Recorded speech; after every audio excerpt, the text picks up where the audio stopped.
Yo, what's up, everybody? Welcome back to the world's most amazing podcast you ever seen. And my name is Fleek. Today, I have a special guest with me. It's just real alignment happening today.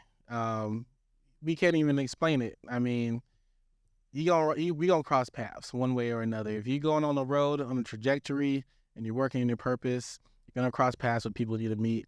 And I feel like that's what happened today. So I'm going to push the camera over to the other side and let her introduce herself, and then we're going to get into a conversation.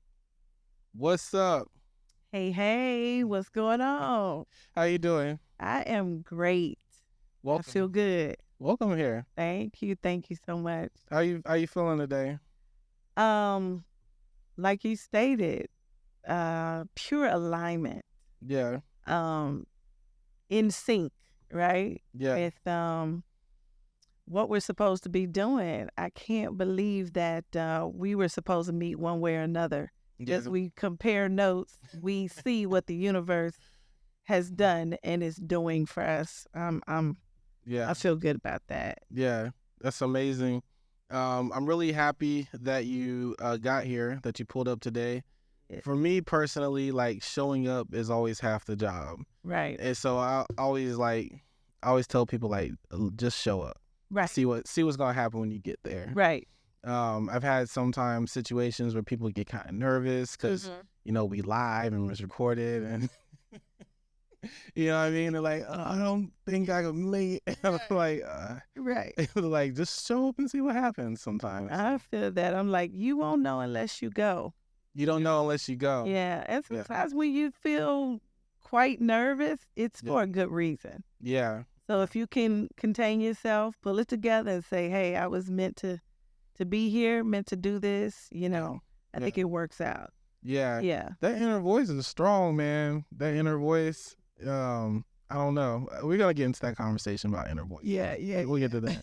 Well, I want to talk to you about a lot of things. I think where I want to start, though, is where you come from and what got you to Phoenix, Arizona. And you can tell the long story. Okay. You know what I mean? Or however you want to tell it, you can tell the story. But I just want to know, like, what brought you out here to the Southwest? Because I know you're not organically from here. Right. Yeah, you started off and then you came out here. So yeah. What got you out here? And so it's interesting that you asked that question, because that's normally the question that gets me talking about my purpose. Yeah. Right. I was born and raised in Chicago, Illinois. And fast forward to when I was 18 years old in 1996, I was awakened by the smell of smoke, and I lived in a 10-story building on the 6th floor with my family, my mom, my sister, and my brother. And we were awakened by the smell of smoke about 3 a.m. And, people leave water on the stove, and a lot of times you have false alarms. But this night, the smoke was so thick, I felt like I was dreaming, and I kind of kept falling back to sleep. And then I heard my mother call my name, and I realized that what I was smelling was real, And so she called my name. We all woke up and went to the kitchen window. And what's so funny, when you talk about the spirit, the inner voice, this was 1996. But in 1993, like 3 years prior, we were all sitting in the kitchen, and my brother had just gotten off work, and my mom babysat my nephew. Okay, so he came to pick up his son. And just out of nowhere, we all talking about our day, talking about how good of a day we had. And he, out of the blue, just said, if it's ever a fire in this apartment, you can open up this window and slide down this pole.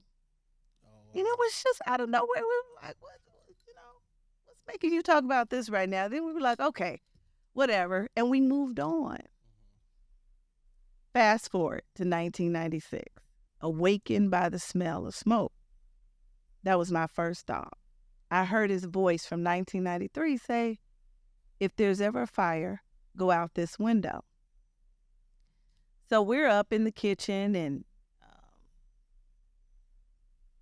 smoke is filling the apartment. And so we knew that we were in immediate danger. And we couldn't get out, What's interesting is about a week or two prior to that happening, I felt this intense sort of tugging, like it was like a call. And I, like most Black folks, I grew up in church, and when you feel that, you just know that that's God or the Most High, right? Yeah.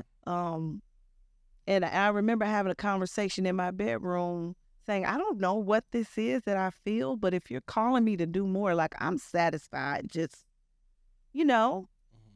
being thankful and grateful and being moral, right? But if you're calling me to do more, like because to whom much is given, much is required. Yes. I knew that. Yeah. I was like, hey, if you're calling me to something big or bigger than what I'm doing right now, just singing and praying, if you're calling me for more than that, I don't think I want it. And that conversation in that moment during that fire came back to me.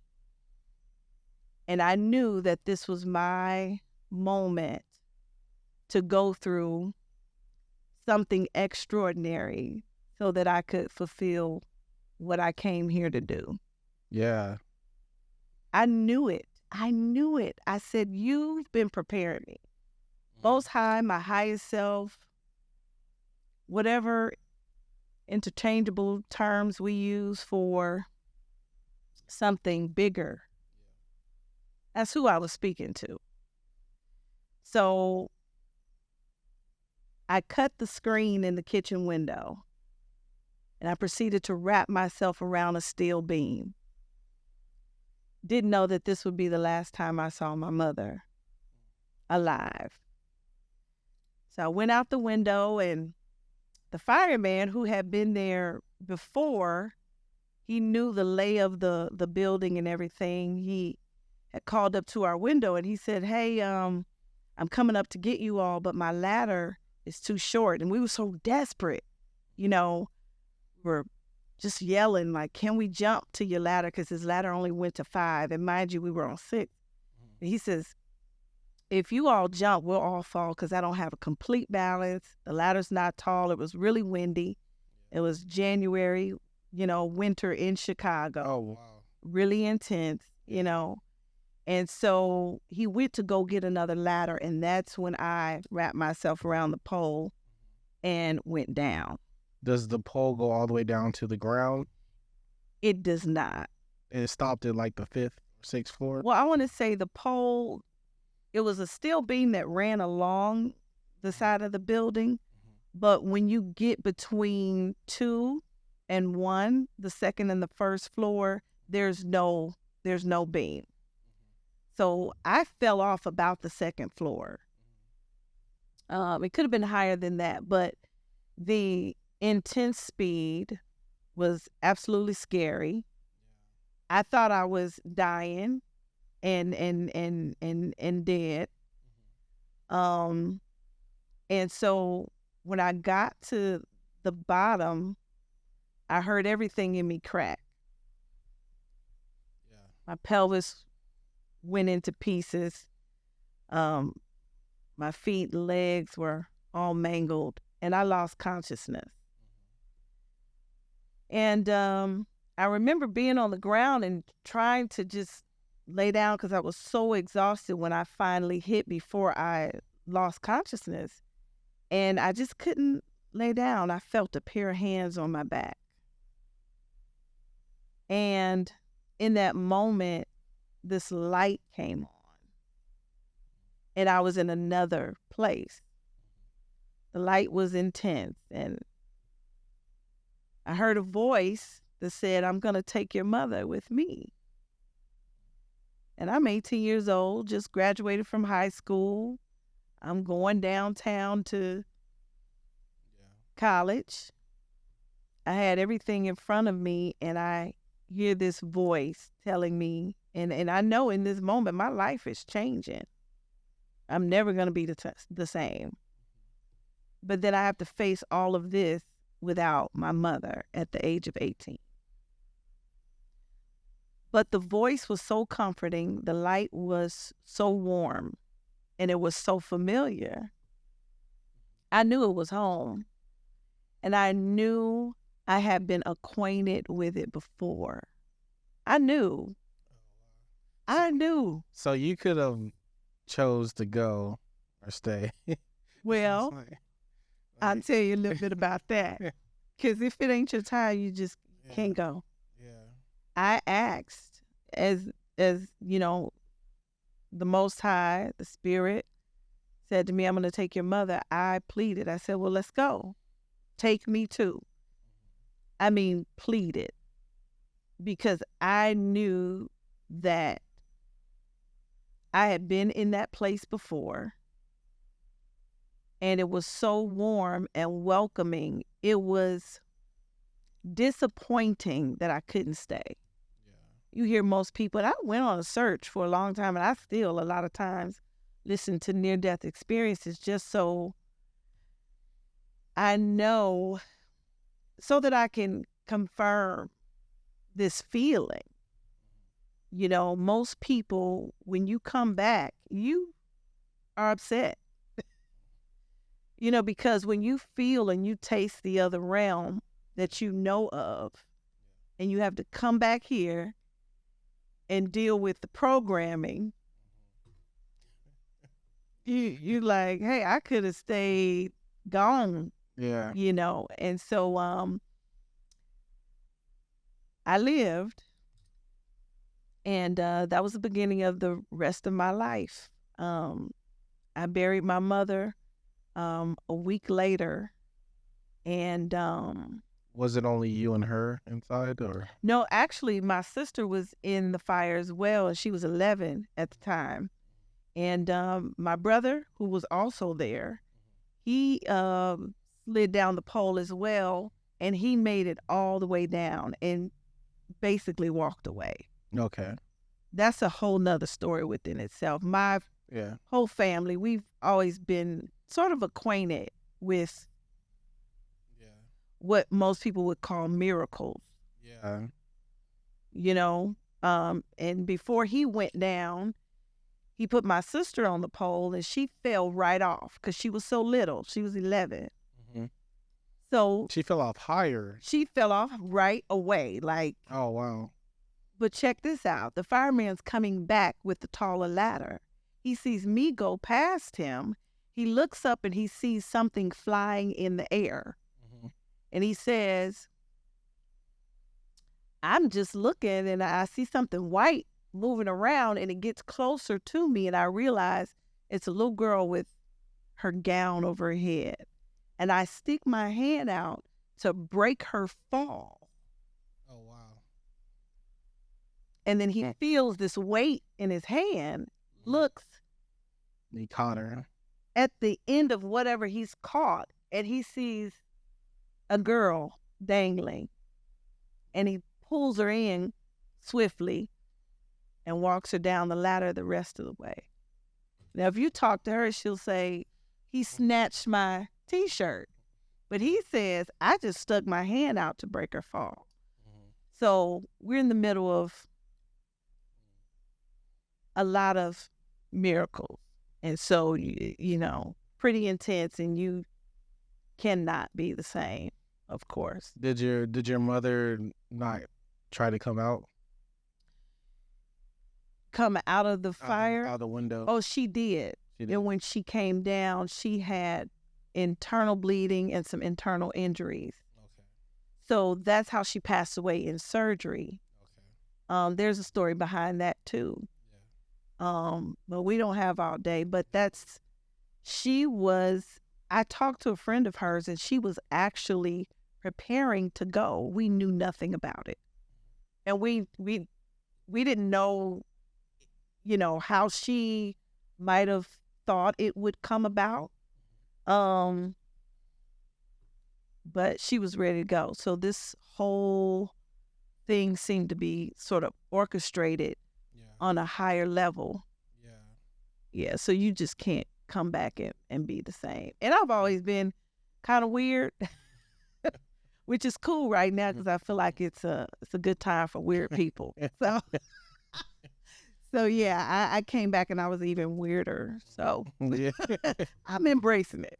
Yeah, he was like, y'all thought you knew who the real me was. This is be 100%, myself now. Your mother transitioning so early in your life is one of those things where even though you're 18, you're an adult, but not really though. You're still figuring out the world, and there's still much more lessons and growth to get from your parent there. How did that affect you losing her at such a young age? Ooh, I had to do a lot of figuring things out. We always had a close relationship, though, so there were a lot of things I think I knew beyond my years because I was so close to my mom. In fact, the way I think I was just born weird was, she told me when she was pregnant with me, that's when she first went to church and gave her life over.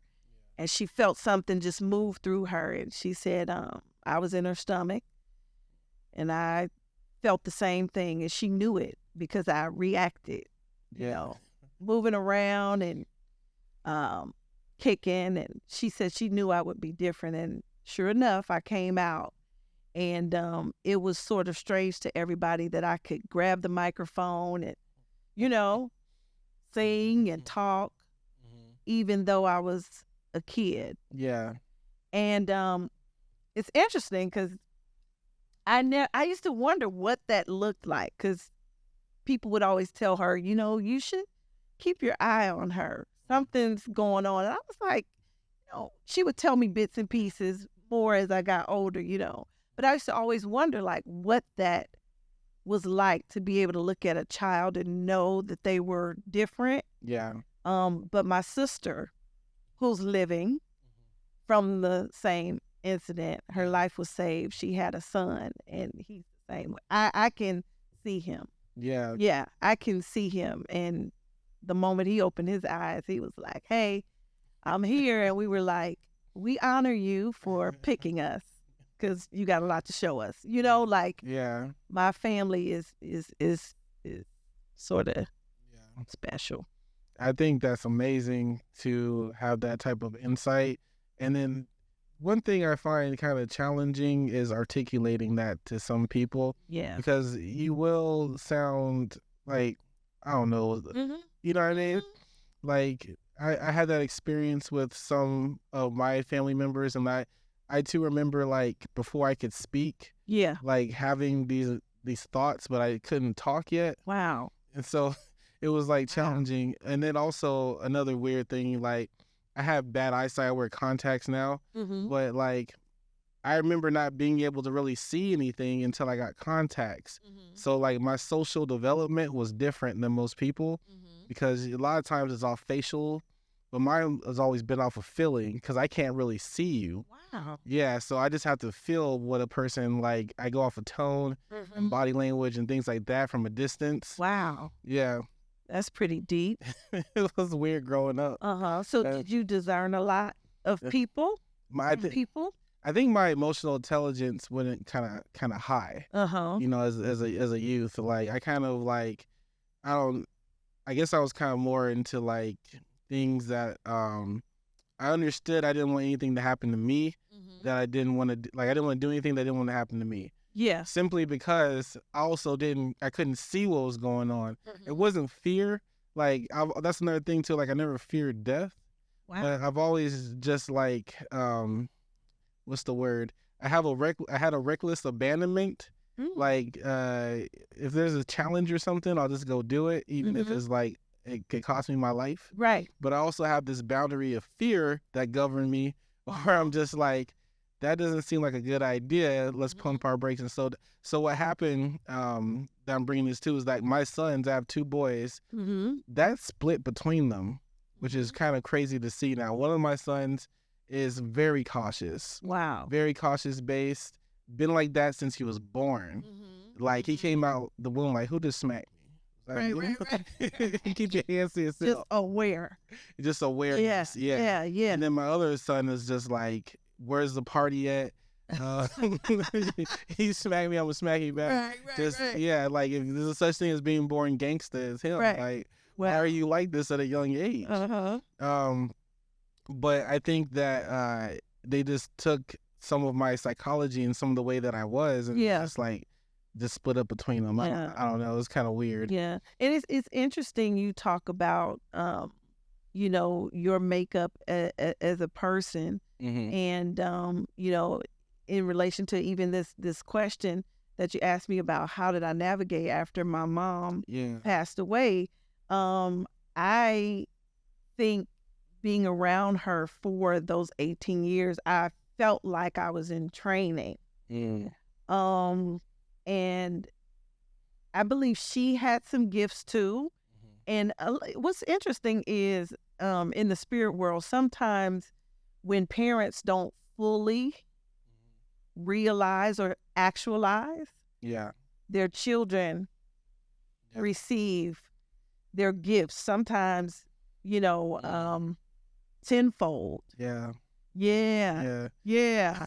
I look at my daddy like, now, so what didn't you do? Because now I have to do it. But being in close relationship with her and her being aware that I was different, I think I was in training. We prayed a lot.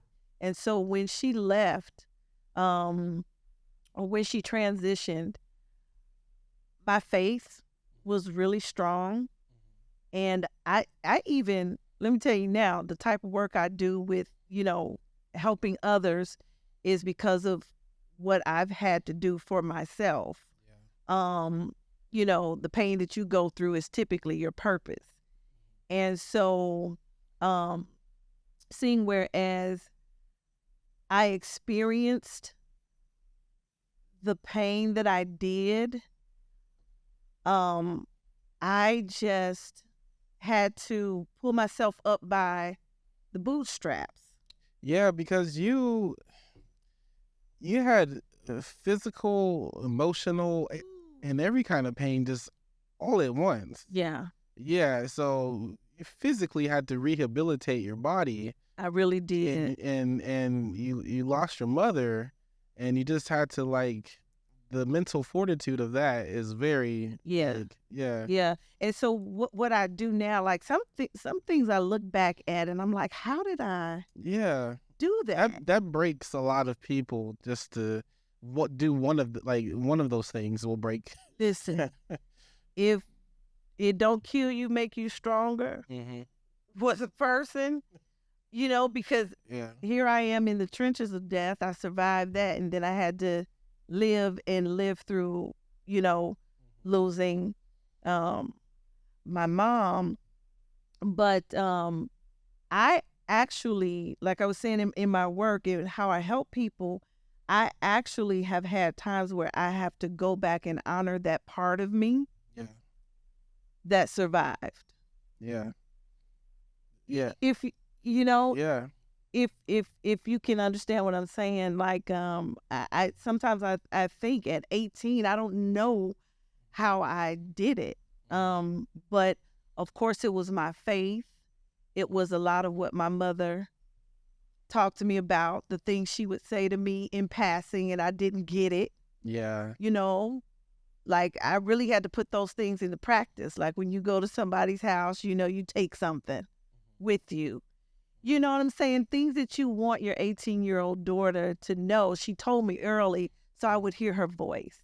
And then after, during my near-death experience, as I'm saying, hey, I want to go, that voice that was beyond audible, okay?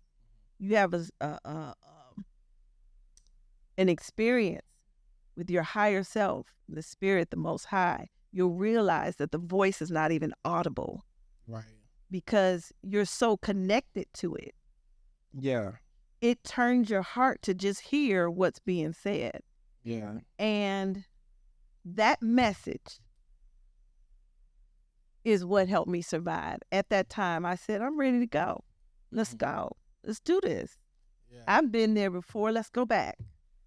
Yeah. And Spirit was like, it's not your time. There's still some things I have for you to do. So, how long were you in Chicago for? Like, where else have you lived? Let's start with that. Other places you traveled, lived at, and then what got you? You know, and I've been in Phoenix longer than I've been in than I was in Chicago. Okay. And they try to call me a native, but I'd be like, no, because we cook and we barbecue and we know, everybody who knows me knows I'm proud to be from Chicago. Mm-hmm. My family is still there and everything. I had a brief stay in Atlanta, Georgia, and I came back to Phoenix. So I've not lived a lot of places, visited many, but Phoenix has been good to me, honestly. I found a few people. The thing about Phoenix is in the Black community, everybody know everybody. Yeah. And if you know just about 4 people and they're all from different families, those families know each other. And I've been fortunate enough to, connect with people who got a cousin over here and a cousin over there. And so a lot of people have treated me like family and kind of built my own unit here. And then I was in mainstream religion for a long time. So I was deep in church. In church out here? Yep. Okay. I was. Yeah. Mm-hmm. So you came to, what brought you out here though? What made you point at a map and say, I'm going to the desert? Well, previously, before the incident, my dad lived here. Okay. Mm-hmm. Yeah. My dad lived here. So when the accident happened, naturally, he came and he helped us bury my mom, and he picked up my sister, and that was hard because, she had been in my life, all my life. All her life. And it was hard to see her go. And I actually came to Phoenix to visit in May of 1996, and I stayed. You stayed? Mm-hmm. Okay. Yeah, that's profound. I think that the journey out here and the reason like you found a purpose is an interesting journey. Mm-hmm. I mean, how you got here. Some people come out here because they're running from things. Yeah. So it's good to hear your reasons a little bit different. What I want to discuss now is what you do. Actually, I want to go down the path of the church that you do, like the church community, and then kind of what the spiritual community. The spiritual community, but let's start with the church, okay? Because from what I understand, you have a church background, right? I do. So you started off in the church. I want to know kind of what made you want to leave that organization, or I don't know if the word leave is correct. Right. But do something different. Yeah. Sounds like you're doing something a lot different. Mm-hmm. I'm with. And I want to see, what caused that transition, what caused that movement for you to do that. Sure. First of all, when you change your jargon, you change your language, you go from God or the Lord, to spirit or the Most High. A lot of people still, for some reason, feel like you've left God, because you're not calling it the God that they're used to. But I'm very proud of my roots in church. I'm still a proponent of Sunshine Band and the Ice Cream Choir and the Easter speech, because that's probably why I talk so well today, is because of all the sort of training, right, that I had in an environment where people were really, really encouraging, But what happened in 1996 when I first came out here after the accident. I still couldn't walk, and I rolled up in the church, and it was really different than, not really different. It was different than what I was used to, because if anybody know, if you got a background in being Kojic, you don't jump ship, is what they call it. And I rolled into a Baptist church, and that's like a no-no from back in the day. Yeah. Denominations didn't commingle. Yeah. But I remember the Spirit telling me that this would be where, I was to stay. And so naturally, I started feeling more of that tugging, more of that pull, and more of that calling. I couldn't rest. And I knew that I was called to say something. I was supposed to talk to people about, how to feel better, how to get through. Yeah. Because here it is, this is what I've done. Yeah. And so not only am I talking to people, I'm also continuing to remind myself that I can be strong beyond what I've experienced and what I've gone through. So was your testimony at that time of your survival attributed to God? Did you say like I was able to like bounce back because of the Lord? Was that like your absolutely mindset? God at the time? did it. So absolutely. So you were also preaching that, prophesizing that. Yeah. Okay. Yeah. Preaching that I was a miracle. And I still feel like that. Yeah. Absolutely. I'll be the poster child for a miracle all my life, because something beyond this realm happened, and I definitely encountered something supernatural. And so I went on to fulfill my calling as a preacher, and here I am. I'm this little bitty old 5'2", a woman. That's different too, okay? Which is when you ask the question, what made you decide to do something a little different than, take a different lane. It is because some of the stipulations that religion sort of projects was too limiting for me. Okay, so that was the beginning of you starting to, your consciousness growing away from that when you start looking at the limitations. Is that fair to say? That is fair. Okay, I don't want to put words in your mouth. I'm trying to understand what, because the same page. What to me is an important part. I like to understand a person's mentality when they make a decision to pivot or change. Like, what is that spark? What made you go, maybe this isn't true, or maybe I can't prove it's true, or maybe it is true, but it's not for me still. Right. You know what I mean? Well, I like understanding those type of things. Well, it's interesting that you talk about what moment sparked it and what caused you to sort of pivot. And I do know specifically what it is. And when I decided, hey, I'm not hiding this no more.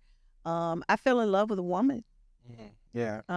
And so my calling and my sexuality, from what I've been told, could not coexist. Yeah. So that sent me first. Before I hit the light again, I went into the darkness. Did you feel like you didn't have a place or a home, or what were you feeling during that time? Like, because your community probably is the church, right? Like, oh yeah. Yeah. So if you're leaving that community and you're deciding, hey, this isn't from, like, what are you feeling during that time? Well, like I said, I hit a dark spot, and I decided to sort of isolate, because this is what was happening, right? Yeah. And this is what definitely pulled on my heart, and I feel like Spirit said, okay, go further. Yeah. Like there's something here, because what pulled on my heart was the fact that, watch this. I was going to church, praying for people, singing, we having a good time. Yeah. people were experiencing, as they call it, a high time in the Lord. You know. Is that the Holy Ghost? Yes. Okay. Yes. Yeah. You know, after I was preaching, I would pray and, you know, and I'm going home and I got a girlfriend. Yeah. Come on. Y'all ain't ready for this, okay? But yeah, I'm still being used of God. Yeah. Cause it's new to y'all, but it's old to me. You get what I'm saying? I was still being used of God, but in front of people, if I were to come out and say all that I am, watch this, and all of the reasons you are experiencing what you're experiencing through my touch, my aura, my gifts. If I tell you all of me, can you handle it? If I tell you all of who I am and why this is the way it is, we know, we understand. Most charismatic and spirited individuals are some of the best leaders and components in the church. Choir directors, singers, and it's sad that most of them be closeted like. Listen. Yeah, I've seen. And will stand in front of the congregation every Sunday to help, heal, and deliver, and have to go home and either be lonely or be in secret. Y'all don't want to. Okay. Yeah. I'll talk.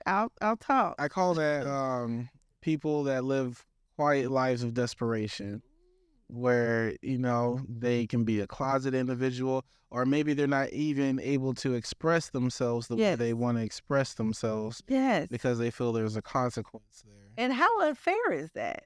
Did I deliver to you? Yeah. Deliverance, if you would, as a vessel. Yeah. And I have to be miserable. So, because I was aware already of what everybody was saying and what they say, the word says, I went into a dark place. And I said, you know what? I'll leave ministry, please, God. You know, cut the gifts off. I don't need to know things, have this foreknowledge. You know, I didn't want to exercise my gifts. So I said, I'll just exist. I'll go home, go to work. I'll repeat that every day and just wait until I'm done. And I would go to sleep to try to get rid of any connection so that I wouldn't feel any connection to the spirit or my gifts. And I would go to sleep and literally have dreams about other people and their lives.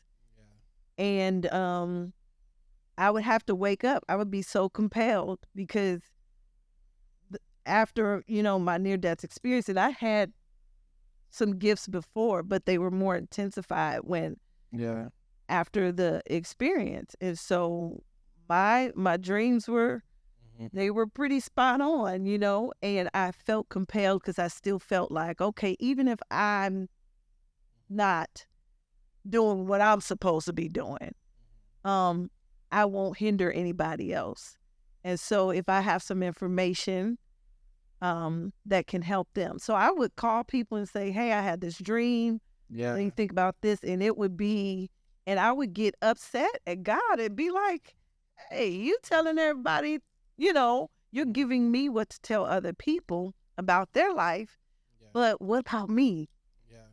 You know, and I heard the Spirit say, you know, you're dreaming about people's lives. You're able to tell them about it. But the moment you accept the life I have for you, your life will feel like a dream. So you'll live, and that'll feel like a dream. And so, wow, that's amazing. That's chills, yo. Like, that's profound. So you were having these dreams that you would. Well, first of all, have you had a dream about me? I just gotta know, like, do you have anything to tell me right now? Because funny because I straight don't want to know. Like, People are like, hey, you ain't dreaming about me, are you? And, Tell me now. no, I have not had a dream. I think I'm sure it's not the extent of it because I'm sure there's more to come and more unfolding that will happen. Yeah. But the fact of how we ended up at this table. Yeah, the connection was wild. Yeah. Right. Yeah, yeah. Yeah.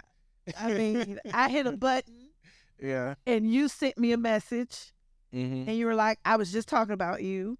As soon Literally. as I, hit the button, like, hey, be my friend on Facebook. And you was like, we were just talking about you. And so that right there was crazy. And then we have this other synchronicity where my girlfriend has already heard about you, but we didn't know it was you. Yeah. So what's funny is if this wouldn't have happened, Yeah. I was going to call the guy that she had been told about, which is also you. Yeah. That's alignment. So Yeah. that's So many connections to me. Yeah. Y'all. yeah. You the man. I'm just trying to help people, man. That's really what I'm about is community building and helping people, sharing knowledge. Yeah. That's really what I'm I felt that deeply. Because I've never told this story in this way. And I knew it was time. Yeah. And so Spirit was like, he's the one. Oh shit. He's the one. I'm honored. I'm honored that you would share this story with me, and that experience. And then I'm honored that you would come and be on this platform. I'm tracking here. Yeah. We are you I don't want to call it a double life, but you are essentially are not able to be your true self. Yes. But you're still getting these downloads. Yes. Of other people. Yes. you get other people's downloads, right? Yeah. And you need to tap into your own downloads, and then you realize in order to do that, you got to be a little bit more authentic in how you present, right? So you make the choice. You say, hey, I have. Do you say I'm gonna leave the church completely? Because sometimes it's kind of like I'm gonna come back, I'll leave, I'll come back, in and out. And then you finally kind of separate. How was the separation for you? It was, and still now. Let me be clear, because listen, I had to. So, baby, a few months ago, we went to church, and I still beat a mean tambourine. Okay, there's just some spaces that you can only do certain things in. Yeah. So have great love for the church. Always will. Yeah. But the transition sort of went like that. I was in the dark. Watch this. Didn't have a place that I thought I could transition to. Watch this. That kind of still spoke my language. Yeah. But my language is evolving. My point of view is expanding. And I don't know of any other communities, especially any that look like me. Hint, hint. Yeah. And so we talked about how out of your pain, of course, the purpose is born. But the transition looked like still, holding on to my faith. Yeah. But upset at the same time. And some people will know what I mean. Yeah. By having that sort of imbalance, right? You're just trying to figure things out. So I still went and went for the upliftment, but I knew that there was more that I was looking for to match what I had begun to feel. And that's when I found out that no one was going to bring that to me. That's when I discovered no one was going to save me. Yeah. And I went on a journey and I started opening up books. Not the books that I had been reading, because if you keep reading what you've been reading, Mhm. You're going to keep getting what you've been getting. Yeah. So I went down this other path that is less likely traveled, probably by somebody who looks like me, because no one that looked like me Yeah. had ever told me about Dr. Joe Dispenza, or Alan Watts. Okay. Okay. Yeah.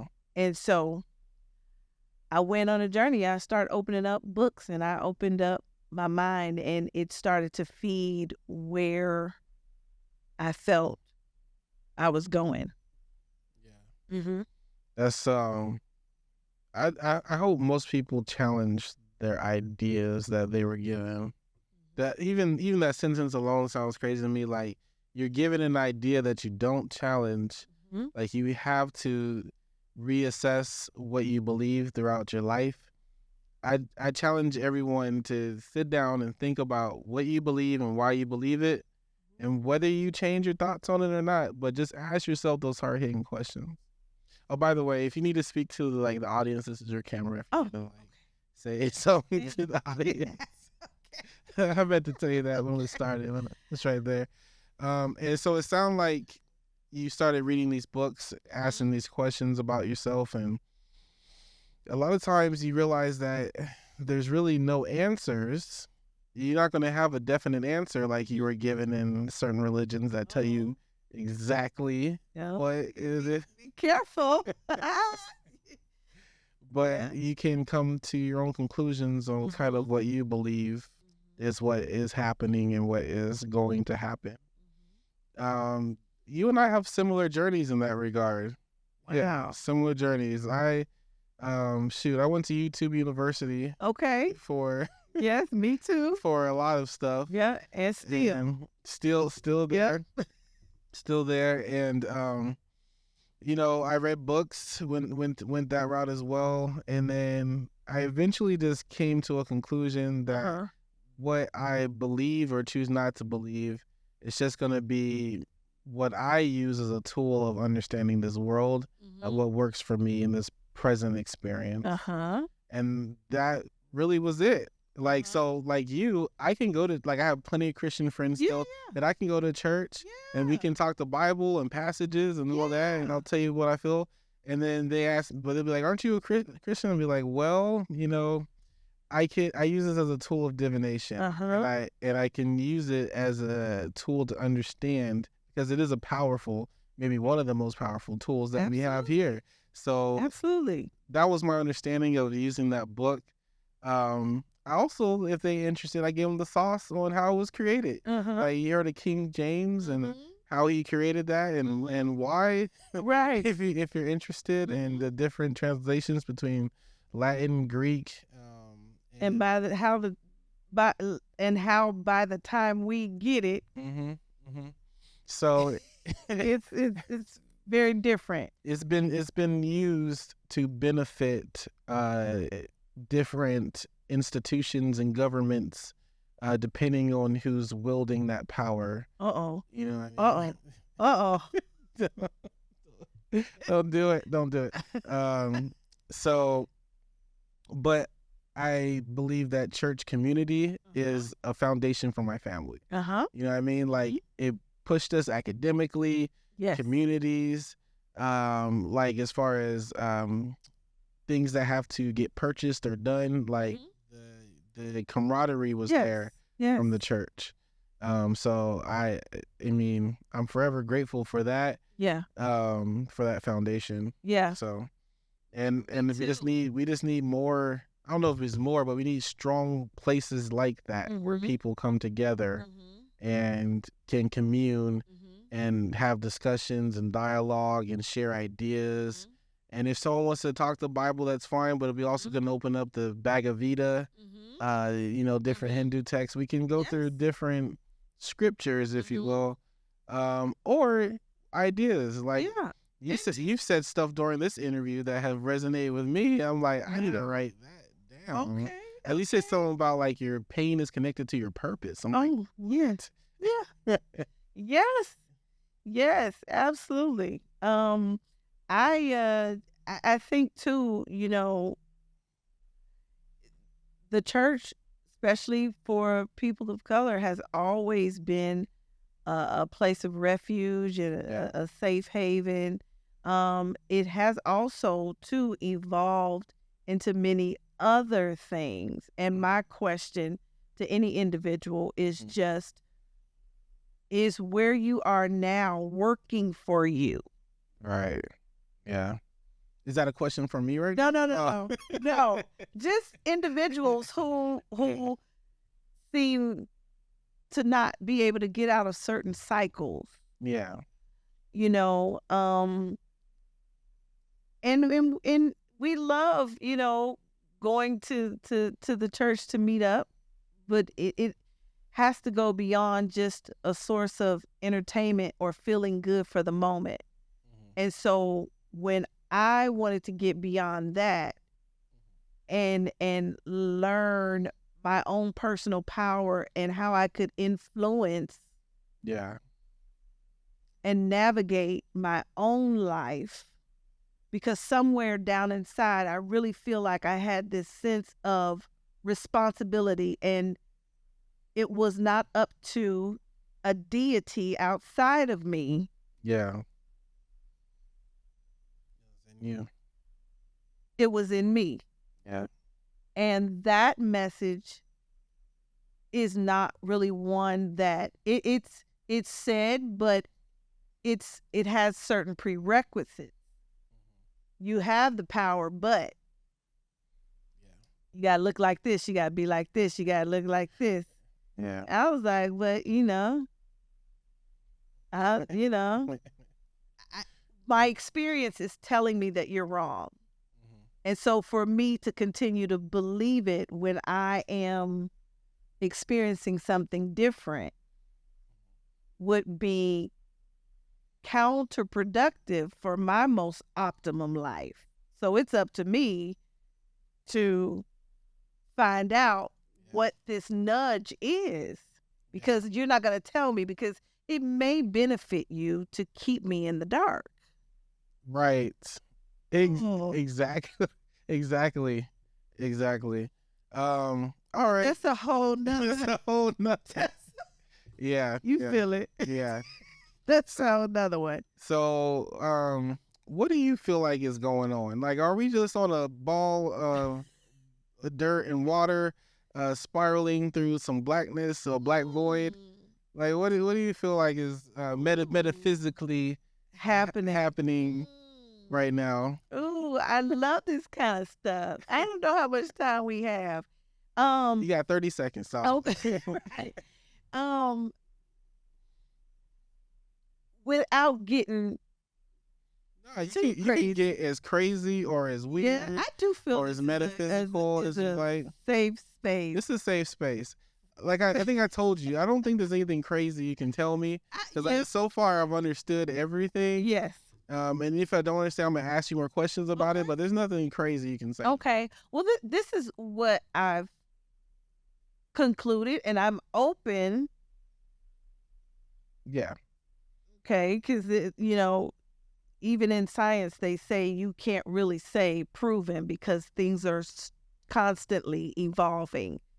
And let me just say, I, have submitted to the fact that I will always be changing. But the difference now is I know that's okay. Yes. All the mini me's and all the many changes that I go through and all the many layers I have, I've been taught in spirituality, or I've been able to receive a message that allows me to embrace that all the time. Yes. But I do feel from my experience, it has become more clearer to me that Earth is a school. Mm-hmm. And I come here, we all come here to learn. Yeah. We come here to learn. And if we pay attention, to us. Pay attention to yourself from within and get in the driver's seat.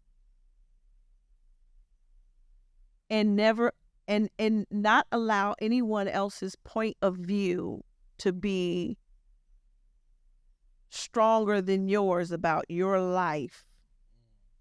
Then you will begin to sit in your power and realize that every lesson I go through in this school called Earth is so I can eventually apply the laws. And those laws coincide with the universe. Yes. Because there are many things that we do for religious purposes. But I'll tell you that if you dissect what you've been doing, the only thing that has stuck is the laws of the universe. The law. What are the laws? Do you know the laws? Can you share them, Yes, or is there a link maybe we can post? Yes. Well, let me give you the first one. The first one is all is mind. Mm-hmm. The second one is the law of correspondence. So are these similar to like the Ma'at, laws of Ma'at? Are you familiar with that? No, but it comes from Hermeticism. Okay. Say less. Okay. Yeah. Yeah. So they are the same. They're the same. Yeah. Uh-huh. Okay. And so you have the law of rhythm, the law of polarity, Mm-hmm.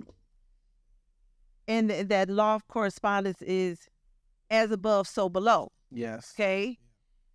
But then you've been hearing all your life, let it be done on earth as it is in heaven. Yes.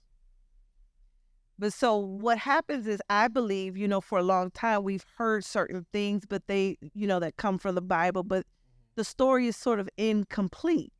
Yeah. Yeah. They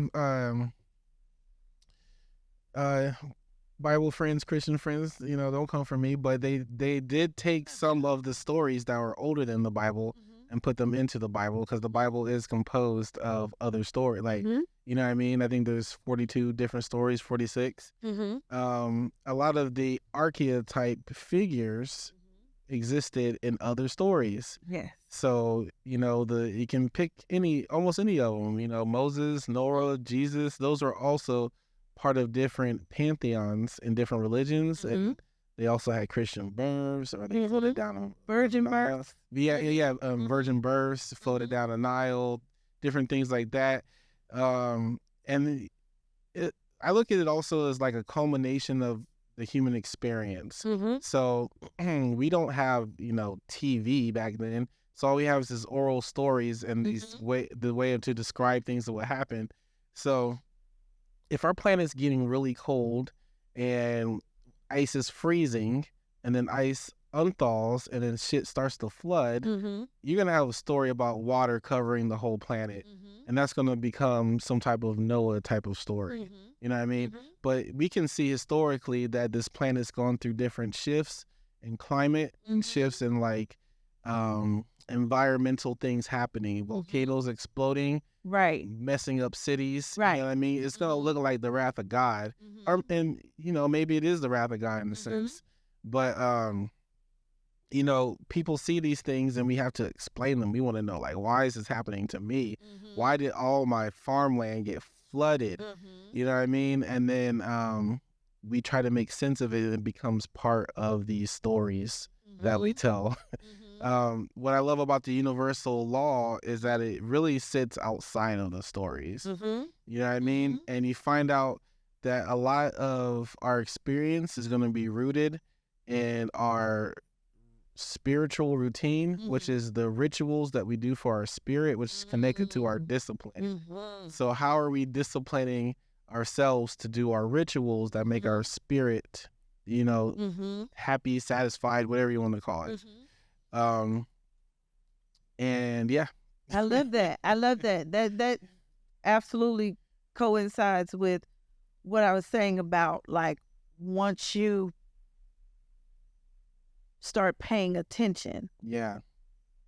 When you become committed to your own life and not have to depend on something outside of you to change the life into what you want it to be, you begin to experience heaven on earth.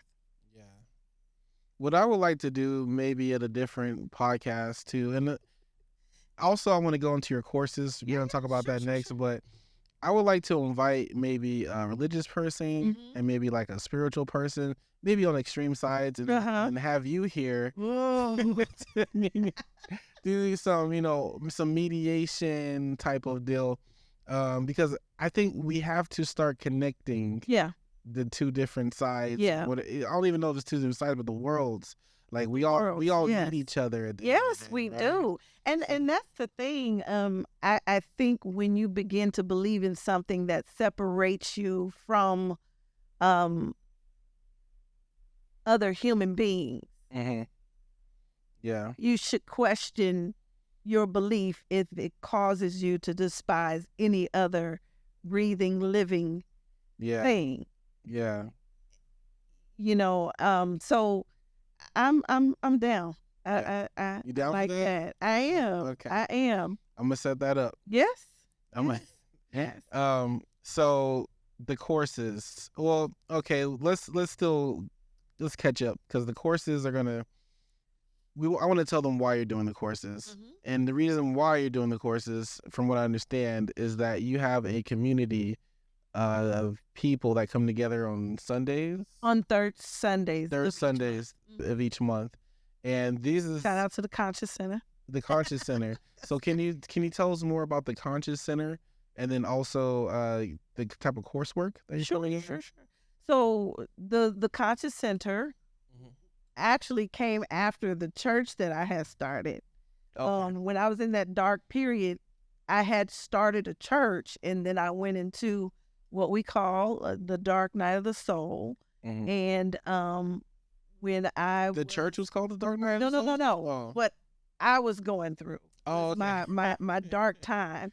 Okay. But I had started a church, but then after I started wanting and needing to expand, I went sort of AWOL, absent without leave. Yeah. And they couldn't find me. They was trying to figure out what's going on. But in this time, Spirit started speaking to me and was like, I know you're in this sort of juxtaposed and position, and you don't know what to do, but I need you to find a way to reconcile your spirituality, your personality, your sexuality. And I had started a City Harvest Church, which would become soon thereafter the Conscious Center. I heard something tell me that you need to name it the Conscious Center. And I was like, what? Because I wasn't even really on that path yet. Yeah. I was like, how do you spell conscious? Is it S-C-I-O? I was like, what? And so that's what happened. I changed the name, and it was in 2018 where I was compelled to create a space for a safe space, an inclusive space for all people who were seeking all paths of light. Even when we talk about, we still use references from the Bible because I believe in Christ consciousness. Yes. We can talk about that. Okay. Yeah. The illuminated being. Yes. Okay. So I felt like, I was told, to create this space for people who, from all walks of life, who were just at a sort of a crossroads, or wondering or seeking, knowing that they wanted to expand and become a critical thinker. Yeah. Like me and you had talked about before how, I took philosophy class, and that started to help blow my third eye open, So that was what was told to me, that you're going to have to create something where people can come no matter what walk of life they're from and not be judged. Yeah. And be accepted. Yeah. And have a place to ask questions, because if you grew up in a Black church, Black household, our thing is, hey, don't question God. So we went out on a limb. And every week we was like, we would meet at the library. 2018 is when we were founded. And we would meet at the library, and it was so packed because people were just needing to ask questions that they had never asked before or never felt they could. Yeah. And we started there, and now we're the Conscious Center. We've been going 6 years strong, and that's what we do. That's profound. I think what I really like, what I heard about that, is the sexuality part, because in Christianity we understand their stance on sexuality, but also when I started learning about other conscious communities, their stance on sexuality was very much similar to Christianity's stance on it. And that also kind of surprised me. I was like, oh, damn, these Hotep brothers is pretty much the same as these conservative Baptists over here, in regards to that. And my opinion on it, I was like, I don't think it works like that. Like, I would be having conversations with them like, actually, I think it's nature. I think a person can, I think it's two things. I think a person can choose. Nature and nurture? Yeah, nature and nurture. You can choose who you want to like and how you like them or whatever. And then there is some environmental factors that a person can also think about of why they chose to do a thing. And so it can go both ways. And you know what? Bear in mind, right? It's not, because we first got started. I definitely, professed loudly that this is not some sexual smorgasbord. You know what I'm saying? You got to tell the people, like, hey, this is not what we hear about. Right. And they were so hungry for just a sense of belonging that they really ate up the message, because it resonated. And the aim is acceptance of where anyone is. It's not just, hey, we gay and we want a place to pray. You know what I'm saying? It's more than that. It's when you expand your consciousness, you understand that you become more aware that we are more than just these bodies and what we do here in the physical. And so we wanted a place where we were truly able to operate on a different plane or beyond just, your physical makeup, Yeah. So what's interesting is I was scared in the beginning. The people who were with me for church, check this out. The people who were with me for the church, I went to those key people, a handful of people that would just kind of come with me when I would preach, and you stand there while I was praying for people, and we were real close, had built a really tight-knit relationship. And I went to them. I went to one and I said, hey, I don't know how you're going to take this, but I've been reading and I've been doing some deep dive, and I'm thinking of, expanding my awareness, my consciousness, and how I look at the Bible and how I look at certain things. And I'm going to take this journey. I don't know if you want to take it with me. I understand if you want to go, you want to walk away. And I'm reading this book. That person said, hold on just a moment, put the phone down, came back. We're on FaceTime, showed me the book. He said, I'm reading the same book. I'm ready to take the journey. Oh, wow. That was person number one. Yeah. Which person number two said, hey, I'm doing some things differently. You know I'm called, but I feel like I'm called to do it in this direction and in this way. And I'm reading this book. Person number 2 put me on hold. Said, hold on. Came back. I'm reading the same book. Oh, wow. Person number 3, same thing happened. Oh, my goodness. The key people that had, followed me all throughout ministry was having the same experience. And we went on the journey, and they're still with me today at the Conscious Center. Yeah. Yes. Yeah. So your tribe was with you, spiritually, outside of, any type of religion. Mm-hmm. You know what I mean? Mm-hmm. Like that's beautiful. Yeah. I needed it. I was like, whoa, this is different. Yeah. So what can people expect that come to attend? Well, you can expect,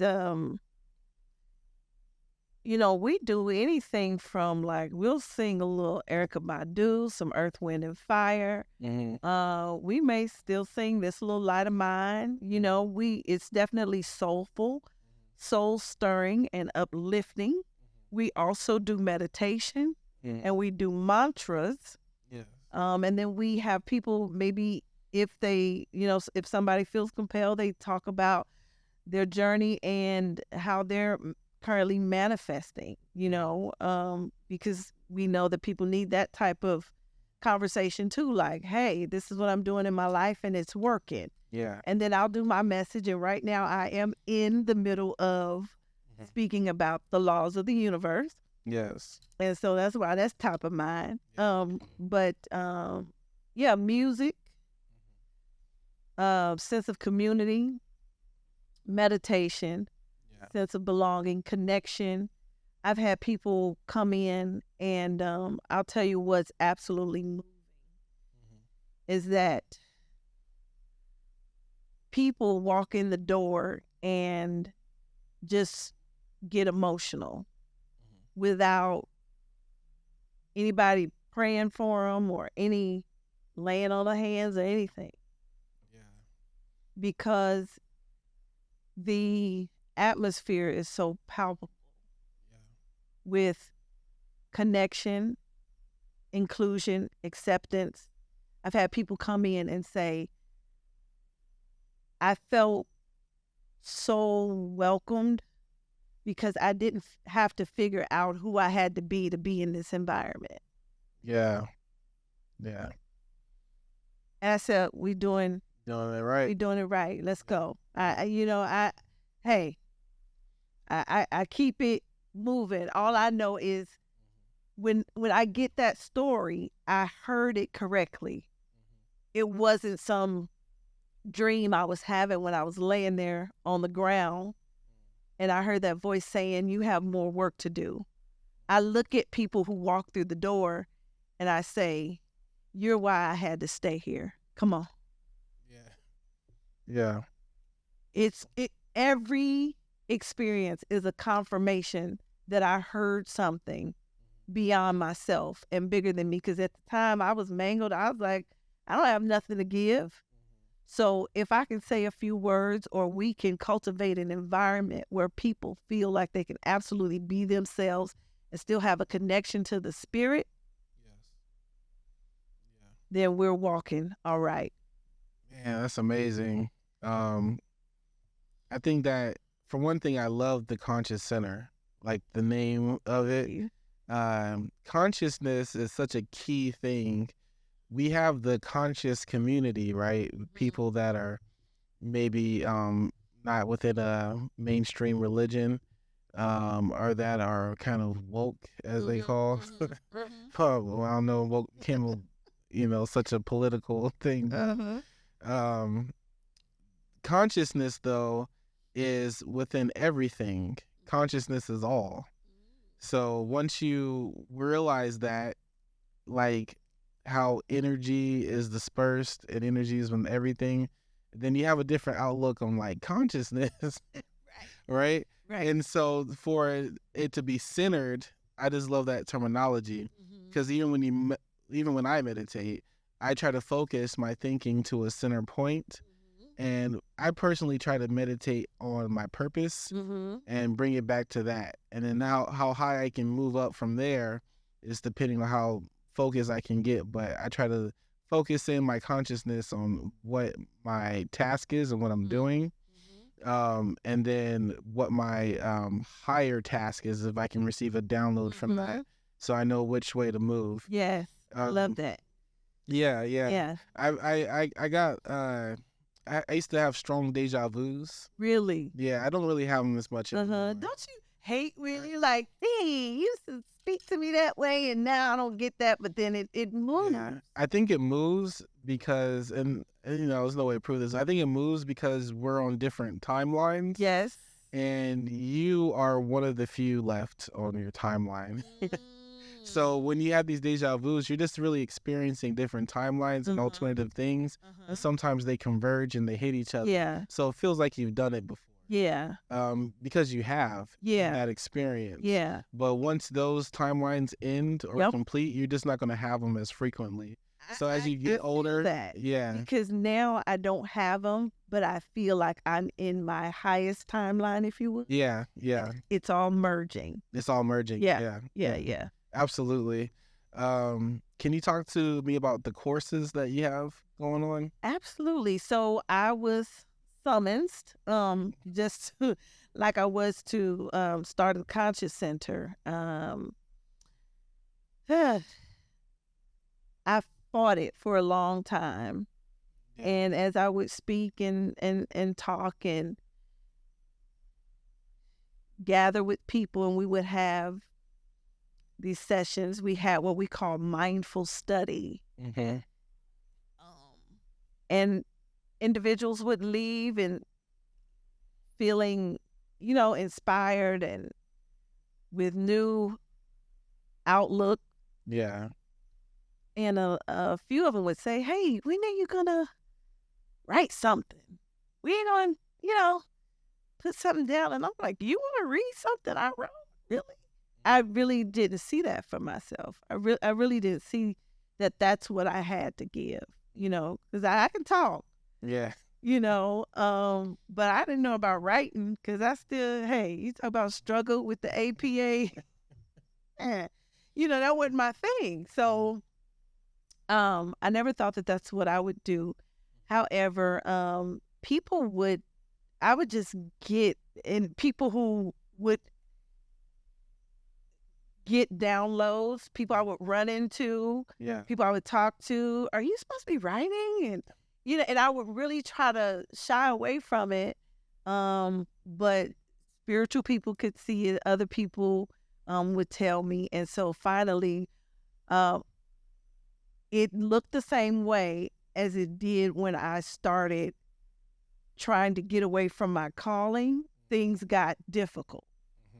So as I, sort of said before, like I was working and things got hectic, and I knew it was because I wasn't doing this part of my calling. So I didn't know. I was like, well, what angle will I come from? What do I say? And, and really I just put me in the pages, and it was, I received the title, it came to me that it should be called From Crisis to Creating.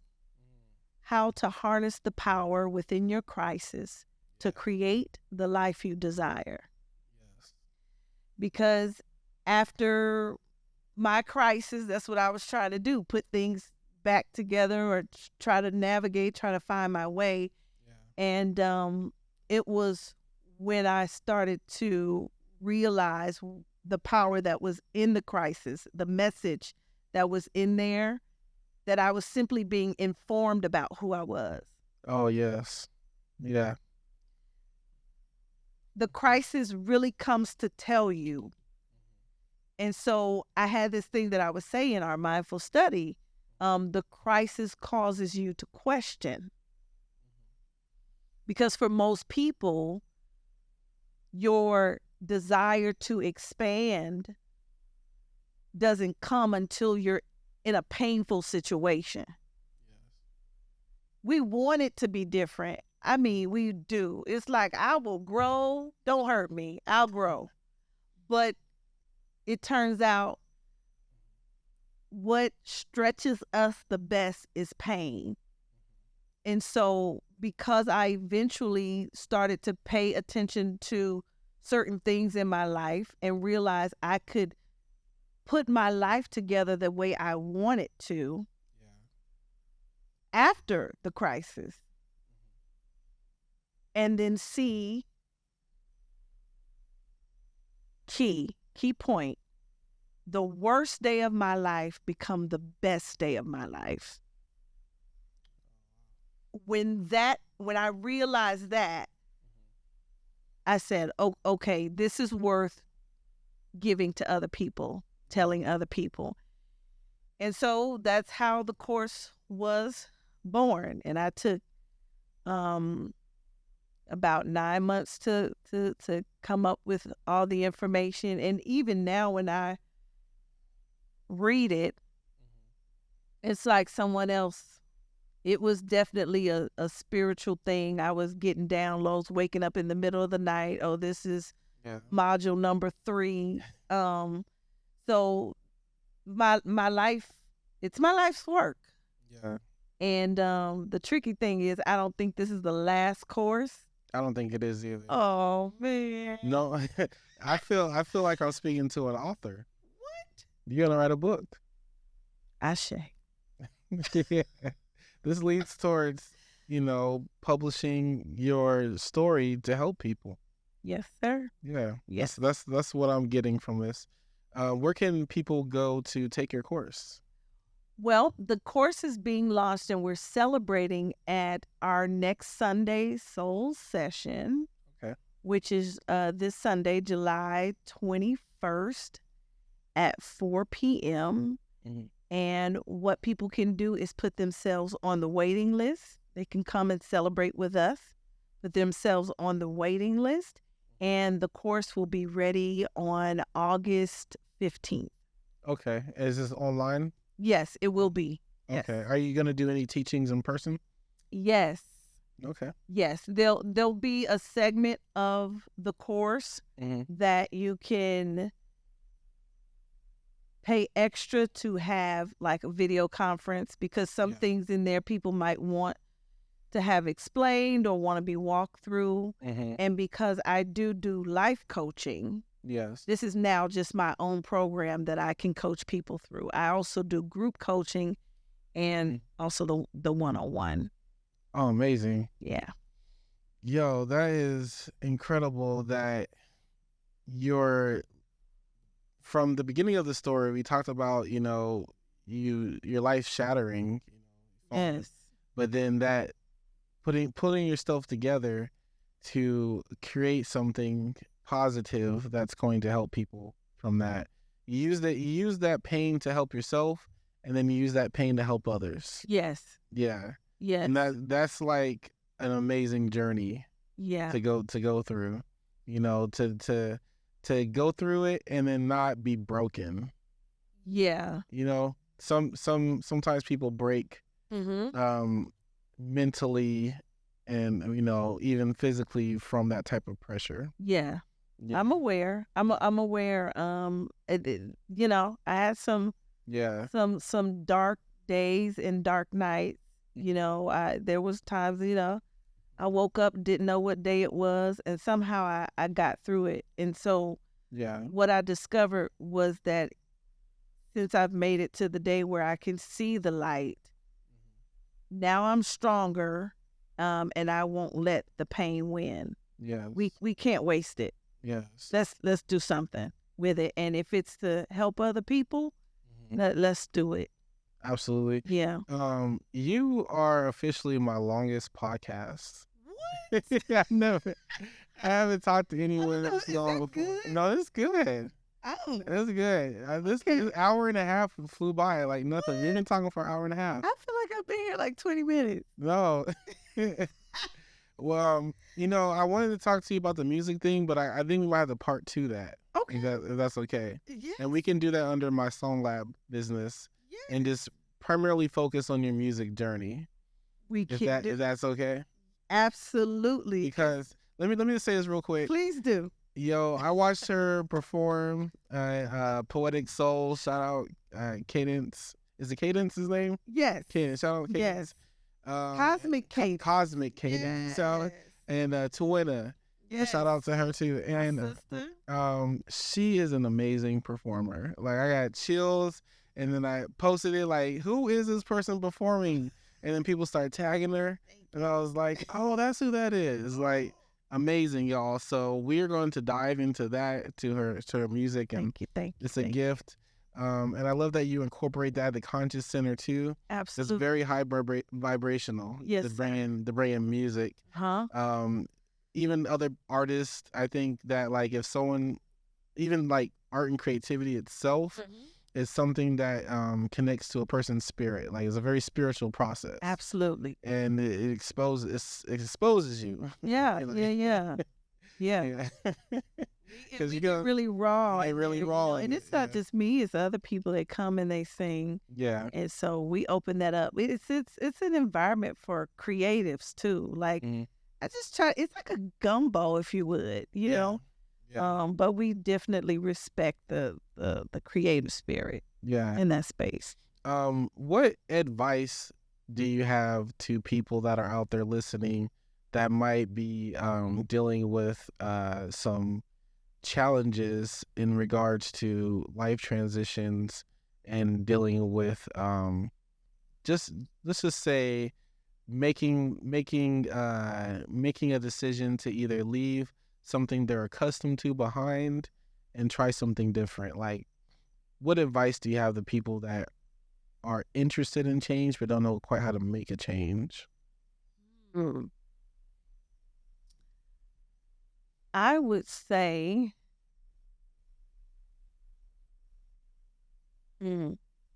I've pondered this a lot because, of course, when change is on the horizon for an individual, it can be scary. And especially to be faced with leaving behind a group of people that you've known forever. But I will say this, as I've pondered it in the past, I had to come to a realization that, truthfully, naked you came into this world, and naked you will return.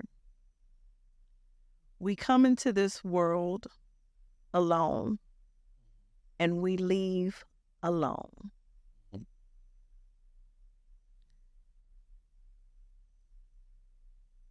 And when you leave, it is more rewarding to have held yourself and known yourself closer than you've had to know any other group of people. Yeah. Reward yourself with yourself. That's great advice. You know, because we're under this impression and we follow the illusion that people are ours. You don't own anybody. You don't. People are not for possession. They are for enjoyment. Experience. But when you leave with yourself, and you want to have done everything possible to be as true to you when you go back home that you possibly could have been. I discovered, I said, you know, when I fly back through that solar, I want to be acquainted with me. I don't want to understand myself when I take that trip back home for the first time. I don't want that to be the first time I understand myself or I see myself. Yeah. So want to end it right there. Low game goal. Yeah. I was awesome.